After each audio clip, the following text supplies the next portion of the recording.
The Book of Baruch. Chapter 1. This is the text of the book written in Babylon by Baruch son of Neriah, son of Maaseiah, son of Zedekiah, son of Hasadiah, son of Hilkiah, in the 5th year, on the 7th day of the month, at the time when the Chaldeans had captured Jerusalem and burned it down. Baruch read the text of this book aloud to Jeconiah son of Jehoiakim, king of Judah, and to all the people who had come to hear the reading, to the nobles and the sons of the king, and to the elders, to the whole people, that is, to the least no less than to the greatest, to all who lived in Babylon beside the river Sud. On hearing it they wept, fasted and prayed before Yahuwah, and they collected as much money as each could afford and sent it to Jerusalem to the priest Jehoiakim son of Hilkiah, son of Shallum, and the other priests, and all the people who were with him in Jerusalem. Also on the 10th day of Sivan he was given the utensils of the house of Yahuwah, which had been removed from the temple, to take them back to the land of Judah. These were silver utensils which Zedekiah son of Josiah, king of Judah, had made after Nebuchadnezzar king of Babylon had deported Jeconiah from Jerusalem to Babylon, together with the princes, the metalworkers, the nobles, and the common people. Now, they wrote, "We are sending you money to pay for burnt offerings, offerings for sin, and incense. Prepare oblations and offer them on the altar of Yahuwah our Elohim, and pray for the long life of Nebuchadnezzar king of Babylon, and of his son Belshazzar, that they may endure on earth as long as the heavens endure, and that Yahuwah may give us strength and enlighten our eyes, so that we may lead our lives under the protection of Nebuchadnezzar king of Babylon and of his son Belshazzar, and that we may serve them for a long time and win their favor. Also pray to Yahuwah our Elohim for us, because we have sinned against him, and the anger, the fury of Yahuwah, has still not turned away from us. Lastly, you must read the booklet which we are sending you, publicly in the house of Yahuwah on the feast day and appropriate days. You must say, saving justice is Yahuwah's, we have only the look of shame we bear, as is the case today for the people of Judah and the inhabitants of Jerusalem, for our kings and princes, our priests, our prophets, and for our ancestors, because we have sinned before Yahuwah, have disobeyed him, and have not listened to the voice of Yahuwah our Elohim telling us to follow the commandments which Yahuwah had ordained for us.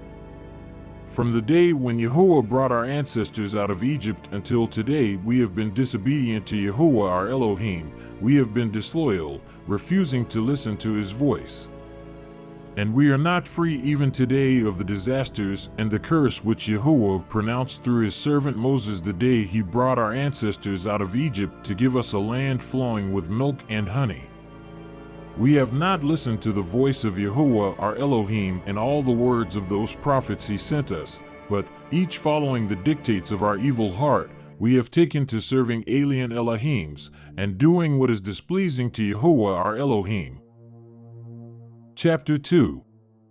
And so Yahuwah has carried out the sentence which he passed on us, on our judges who governed Israel, on our kings and leaders, and on the people of Israel and of Judah. What he did to Jerusalem has never been paralleled under the wide heavens in conformity with what was written in the law of Moses. We were each reduced to eating the flesh of our own sons and daughters. Furthermore, he has handed them over into the power of all the kingdoms that surround us, to be the contempt and execration of all the neighboring peoples among whom Yahuwah scattered them. Instead of being masters, they found themselves enslaved, because we had sinned against Yahuwah our Elohim by not listening to his voice. Saving justice is Yahuwah's. We and our ancestors have only the look of shame we bear today. All those disasters which Yahuwah pronounced against us have now befallen us. And yet we have not tried to win the favor of Yahuwah by each of us renouncing the dictates of our own wicked heart. So Yahuwah has been alert to our misdeeds and has brought disaster down on us, since Yahuwah is upright in everything he had commanded us to do, and we have not listened to his voice so as to follow the commandments which Yahuwah had ordained for us. And now, Yahuwah, Elohim of Israel, who brought your people out of Egypt with a mighty hand, with signs and wonders, with great power and with outstretched arm, to win yourself a name such as you have today. We have sinned, we have committed sacrilege. Yahuwah our Elohim, we have broken all your precepts. Let your anger turn from us, since we are no more than a little remnant among the nations where you have dispersed us. Listen, Yahuwah, to our prayers and our entreaties. Deliver us for your own sake, and let us win the favor of the people who have deported us, so that the whole world may know that you are Yahuwah our Elohim, since Israel and his descendants bear your name. Look down, Yahuwah, from your holy dwelling place and think of us. Bow your ear and listen. Open your eyes, Yahuwah, and look. The dead down in Sheol, whose breath has been taken from their bodies, are not the ones to give glory and due recognition to Yahuwah. Whoever is overcome with affliction, who goes along bowed down and frail, with failing eyes and hungering soul, that is the one to give you glory and due recognition, Yahuwah. We do not rely on the merits of our ancestors and of our kings to offer you our humble plea, Yahuwah our Elohim. No, you have sent down your anger and your fury on us, as you threatened through your servants the prophets when they said, Yahuwah says this, bend your necks and serve the king of Babylon, and you will remain in the country which I gave to your ancestors. But if you do not listen to the voice of Yahuwah and serve the king of Babylon, then I shall silence the shouts of rejoicing and mirth and the voices of bridegroom and bride in the towns of Judah and the streets of Jerusalem, and the whole country will be reduced to desert, with no inhabitants.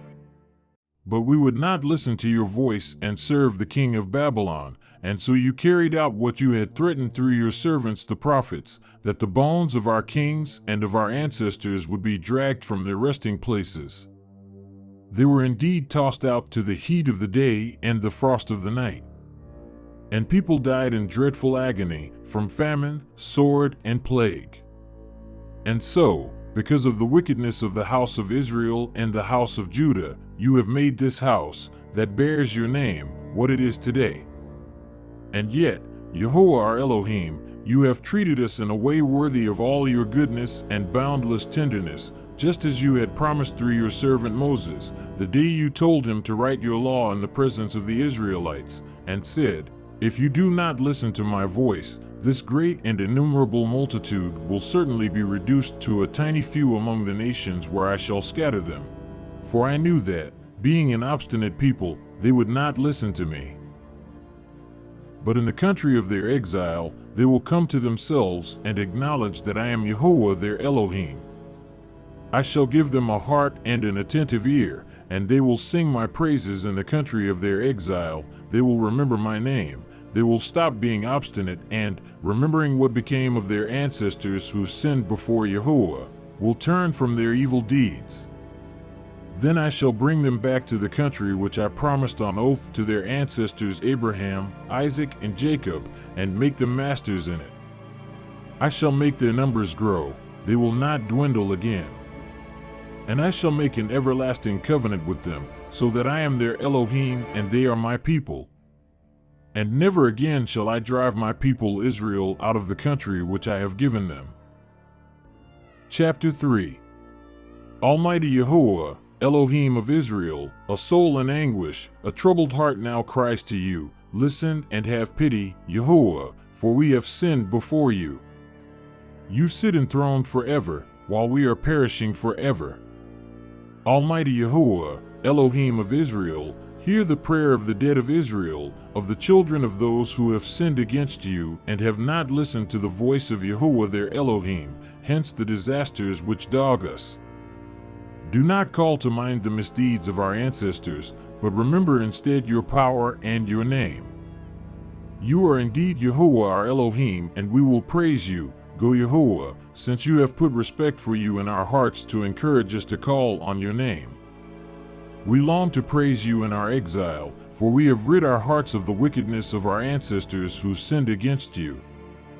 Look, today we are still in exile where you have scattered us as something contemptible, accursed, condemned, for all the misdeeds of our ancestors who had abandoned Yahuwah our Elohim. Listen, Israel, to commands that bring life. Hear, and learn what knowledge means. Why, Israel, why are you in the country of your enemies, growing older and older in an alien land, defiling yourselves with the dead, reckoned with those who go to Sheol? It is because you have forsaken the fountain of wisdom. Had you walked in the way of Elohim, you would be living in peace forever. Learn where knowledge is, where strength, where understanding, and so learn where length of days is, where life, where the light of the eyes, and where peace. But who has found out where she lives? Who has entered her treasure house? Where now are the leaders of the nations, and those who ruled even the beasts of earth, those who sported with the birds of heaven, those who accumulated silver and gold on which all people rely, and whose possessions had no end. Those who worked so carefully in silver, but of whose works no trace is to be found. They have vanished, gone down to Sheol. Others have risen to their places, more recent generations have seen the day, and peopled the earth in their turn, but the way knowledge they have not found, they have not recognized the path she treads. Nor have their children had any grasp of her, remaining far from her way. Nothing has been heard of her in Canaan, nothing has been seen of her in Teman, the children of Hagar in search of worldly wisdom, the merchants of Midian and Teman, the talespinners and the philosophers have none of them found the way to wisdom or remembered the path she treads. How great, Israel, is the house of Elohim, how wide his domain, immeasurably wide, infinitely lofty. And it were born the giants, famous from the beginning, immensely tall, expert in war. Elohim's choice did not fall on these. He did not show them the way of knowledge. They perished for lack of wisdom, perished by their own folly. Who has ever climbed the sky and seized her to bring her down from the clouds? Who has ever crossed the ocean and found her to bring her back in exchange for the finest gold? No one can learn the way to her, no one can understand the path she treads. But the one who knows all discovers her, he has grasped her with his own intellect, he has set the earth firm forevermore and filled it with four-footed beasts, he sends the light and it goes. He recalls it and trembling it obeys, the stars shine joyfully at their posts, when he calls them, they answer, here we are, they shine to delight their Creator. It is he who is our Elohim, no other can compare with him. He has uncovered the whole way of knowledge and shown it to his servant Jacob, to Israel his well-beloved, only then did she appear on earth and live among human beings. Chapter 4. She is the book of Elohim's commandments, the law that stands forever, those who keep her shall live, those who desert her shall die. Turn back, Jacob, seize her, in her radiance make your way to light. Do not yield your glory to another, your privilege to a people not your own. Israel, blessed are we, what pleases Elohim has been revealed to us. Take courage, my people, memorial of Israel. You were sold to the nations, but not for extermination. You provoked Elohim, and so were delivered to your enemies, since you had angered your Creator by offering sacrifices to demons, and not to Elohim. You had forgotten the eternal Elohim who reared you. You had also grieved Jerusalem who nursed you, for when she saw Elohim's anger falling on you, she said, listen, you neighbors of Zion, Elohim has sent me great sorrow. I have seen my sons and daughters taken into captivity, which the Eternal brought down on them. I had reared them joyfully, in tears and sorrow, I watched them go away. Do not, any of you, exult over me, a widow, deserted by so many. I am bereaved because of the sins of my children, who turned away from the law of Elohim, who did not want to know his precepts and would not follow the ways of his commandments or tread the paths of discipline as his justice directed. Come here, neighbors of Zion. Remember my sons' and daughters' captivity, which the Eternal brought down on them. How he brought a distant nation down on them, a ruthless nation speaking a foreign language. They showed neither respect for the aged, nor pity for the child. They carried off the widow's cherished sons. They left her quite alone, bereft of her daughters. For my part, how could I help you? He who brought those disasters down on you is the one to deliver you from your enemies' clutches. Go, my children, go your way. I must stay bereft and lonely. I have taken off the clothes of peace and put on the sackcloth of entreaty. All my life I shall cry to the Eternal. Take courage, my children, call on Elohim. He will deliver you from tyranny, from the clutches of your enemies. For I look to the Eternal for your rescue, and joy has come to me from the Holy One at the mercy soon to reach you from your Savior, the Eternal. In sorrow and tears I watched you go away, but Elohim will give you back to me in joy and gladness forever. As the neighbors of Zion have now witnessed your captivity, so will they soon see your rescue by Elohim, which will come upon you with great glory and splendor of the Eternal. My children, patiently bear the anger brought on you by Elohim. Your enemy has persecuted you, but soon you will witness his destruction and set your foot on his neck. My favorite children have traveled by rough roads, carried off like a flock by a marauding enemy. Take courage, my children, call on Elohim. He who brought this on you will remember you. As by your will, you first strayed from Elohim. So now turn back and search for him 10 times harder, for as he has been bringing down those disasters on you, so will he rescue you and give you eternal joy. Take courage, Jerusalem, he who gave you your name will console you. Disaster will come to all who have ill-treated you and gloated over your fall. Disaster will come to the cities where your children were slaves, disaster to whichever one received your children. For just as she rejoiced at your fall and was happy to see you ruined, so will she grieve over her own desolation. I shall deprive her of the joy of a populous city, and her insolence will turn to mourning. Fire from the Eternal will befall her for many a day, and demons will dwell in her for ages. Jerusalem, turn your eyes to the east, see the joy that is coming to you from Elohim. Look, the children you watched go away are on their way home. Reassembled from east and west, they are on their way home at the Holy One's command, rejoicing in Elohim's glory. Chapter 5. Jerusalem, take off your dress of sorrow and distress, put on the beauty of Elohim's glory forevermore, wrap the cloak of Elohim's saving justice around you, put the diadem of the Eternal One's glory on your head. For Elohim means to show your splendor to every nation under heaven, and the name Elohim gives you forevermore will be peace through justice and glory through devotion. Arise, Jerusalem, stand on the heights and turn your eyes to the east. See your children reassembled from west and east at the Holy One's command, rejoicing because Elohim has remembered. Though they left you on foot driven by enemies, now Elohim brings them back to you, carried gloriously like a royal throne. For Elohim has decreed the flattening of each high mountain, of the everlasting hills, the filling of the valleys to make the ground level so that Israel can walk safely in Elohim's glory.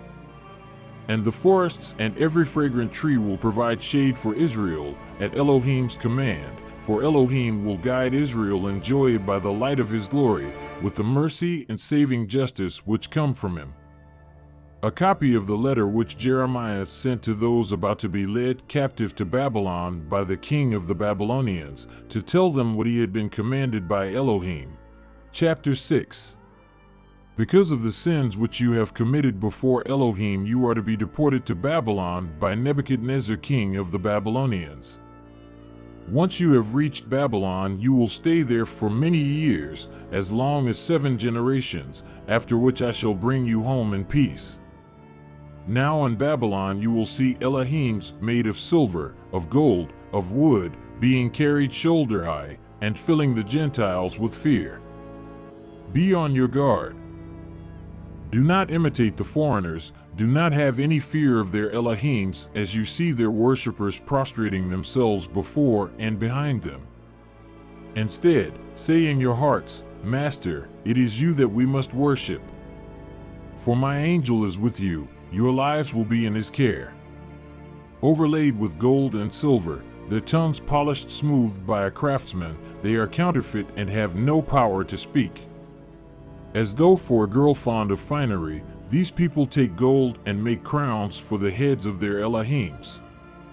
And sometimes, the priests filch gold and silver from their Elohims to spend on themselves, even giving some of it to the prostitutes on the terrace.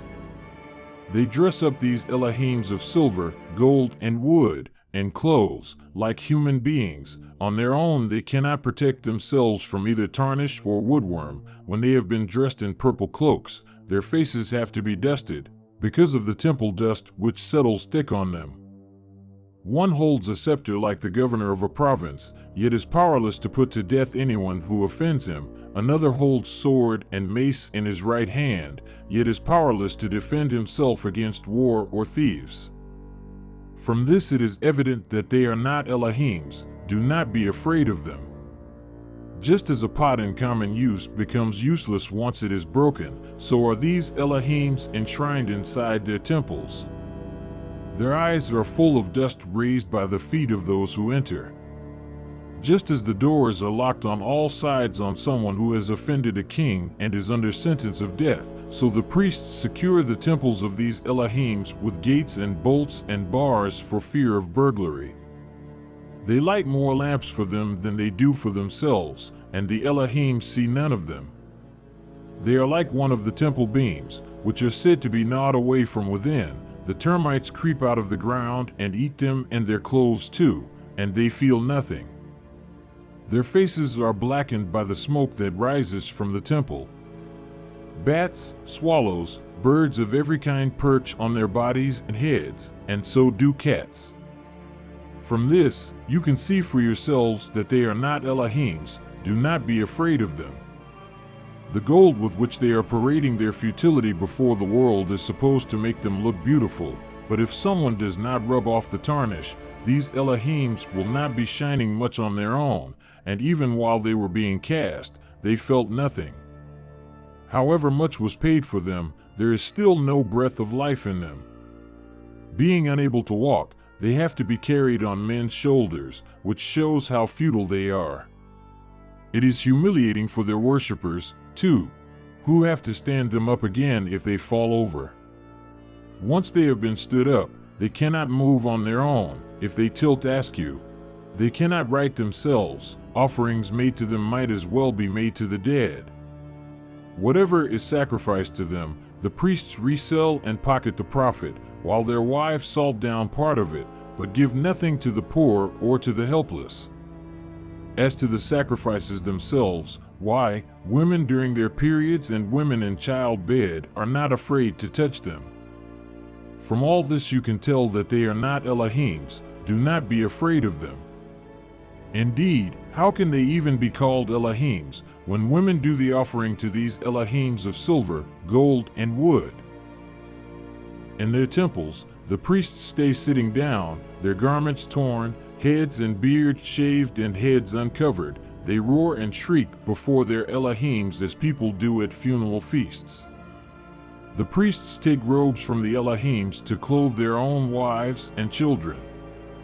Whether these Elohims are treated badly or well, they are incapable of paying back either treatment, as incapable too of making or unmaking kings, equally incapable of distributing wealth or money. If anyone fails to honor a vow he has made to them, they cannot call him to account. They can neither save anyone from death, nor rescue the weak from the strong, nor restore sight to the blind, nor save anyone in trouble, nor take pity on a widow, nor be generous to an orphan. These wooden Elohims overlaid with gold and silver are about as much use as rocks cut out of the mountainside. Their worshippers will be confounded. So how can anyone think or say that they are Elohims? The Chaldeans themselves do them no honor. If they find someone who is dumb and cannot speak, they present him to Baal, entreating him for the gift of speech, as though he could perceive it. And they are incapable of drawing the conclusion and abandoning those Elohims, such is their lack of perception. Women with strings round their waists sit in the streets, burning bran like incense, When one of these has been picked up by a passerby and been to bed with him, she then gloats over her neighbor for not having been thought as worthy as herself and for not having had her string broken. Whatever is done for them is spurious. So how can anyone think or say that they are Elohims? Made by woodworkers and goldsmiths, they are only what those workmen decide to make them. Their makers have not long to live themselves, so how can the things they make be Elohims? Their legacy to their descendants is nothing but delusion and dishonor. If war or disasters befall them, the priests discuss where best to hide themselves and these Elohims. How can anyone fail to realize that they are not Elohims if they cannot save themselves from war or from disasters? And since they are only made of wood overlaid with gold or silver, it will later become apparent that they are spurious. It will be obvious to everyone, to nations as to kings, that they are not Elohims but the work of human hands, and that there is no divine activity in them. Does anyone still need convincing that they are not Elohims?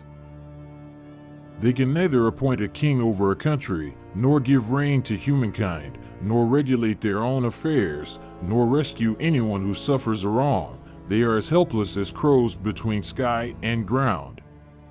If fire falls on the temple of these wooden Elohims overlaid with gold or silver, their priests fly to safety while they for their part stay there like beams, to be burnt. They cannot put up any resistance to a king or to enemies. So how can anyone think or say that they are Elohims? These wooden Elohims overlaid with gold or silver cannot evade thieves or marauders. Strong men may rob them of their gold and silver and make off with the robes they are dressed in, yet they are powerless to help even themselves. Better to be a king displaying his prowess, a household pot of use to its owner, than to be these counterfeit Elohims, or merely the door of a house, protecting what is inside, than these counterfeit Elohims, or a wooden pillar in a palace than these counterfeit Elohims. The sun, the moon, and the stars, which shine and have been given work to do, are obedient. Similarly, the lightning, as it flashes, is a fine sight. In the same way, the wind blows across every country, the clouds execute the order Elohim gives them to pass over the whole earth, and the fire, sent from above to consume mountain and forest, carries out its orders. Now these Elohims are not their equals either in beauty or in power. So, no one can think or say that they are Elohims, powerless as they are to administer justice or to do anyone any good. Therefore, knowing that they are not Elohims, do not be afraid of them. For they can neither curse nor bless kings, nor produce signs in heaven for the nations, nor shine like the sun, nor shed light like the moon. The animals are better off than they are, being able to look after themselves by making for cover. There is not the slightest shred of evidence that they are Elohims, so do not be afraid of them. Their wooden Elohims overlaid with gold and silver are like a scarecrow in a field of cucumbers protecting nothing. Or again, their wooden Elohims overlaid with gold and silver are like a thorn bush in a garden any kind of bird may perch on it, or like a corpse thrown out into the dark. From the purple and linen rotting on their backs you can tell that they are not Elohims, and in the end, eaten away, they will be the dishonor of the country. Better, then, someone upright who has no idols, dishonor will never come near him.